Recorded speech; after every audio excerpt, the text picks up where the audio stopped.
I dag vil jeg vise, hvordan man indstiller stavehjælpen i CD-ord. Så hvis du synes, at det er de forkerte ord, der dukker frem, når du skal stave, eller hvis du er lærer til en elev eller forældre til et barn, som har brug for at få indstillet stavehjælpen, så se med her. Jeg tager udgangspunkt i den RIO-test, det oversigtsark, som jeg lavede i sidste uge i nyhedsbrev nummer 11. Og så går jeg ind i indstillinger i CD-ord. Jeg vælger ordforslag, og jeg vælger stavehjælp. Så kan jeg her gå ind og indstille.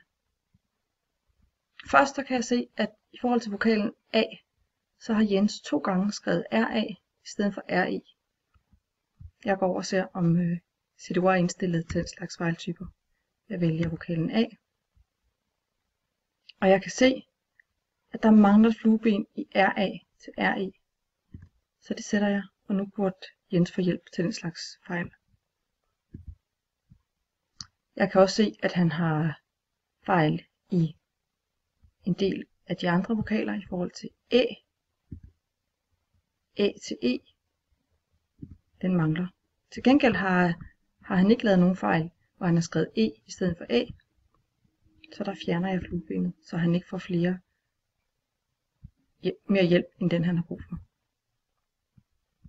Diftongerne, der har han fejl AJ til EG og AJ til EJ. Ellers har han ikke nogen fejl. Jeg går ind og undersøger diftongerne. Og her mangler der et flueben i AJ til EG, AJ til EJ og de andre fejltyper. Dem kan jeg fjerne. Så kigger jeg på enkeltkonsonant til dobbeltkonsonant. Der har Jens fejl i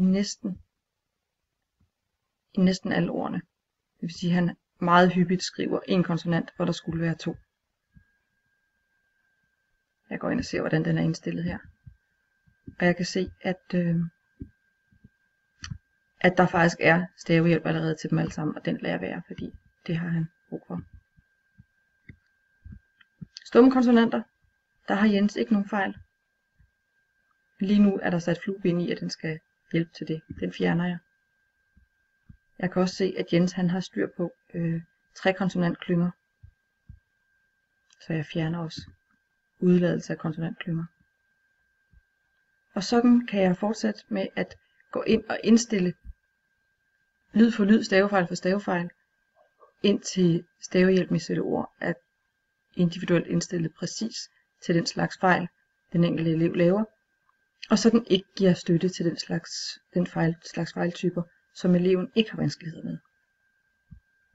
Og så skal man selvfølgelig hele tiden være opmærksom på, at fejltyperne kan ændre sig, så man generelt løbende indstiller CD-ord, sådan som der er brug for. Og den sidste ting, husk nu, når I har lavet indstillingerne, at gå ned og trykke OK, for ellers forsvinder de.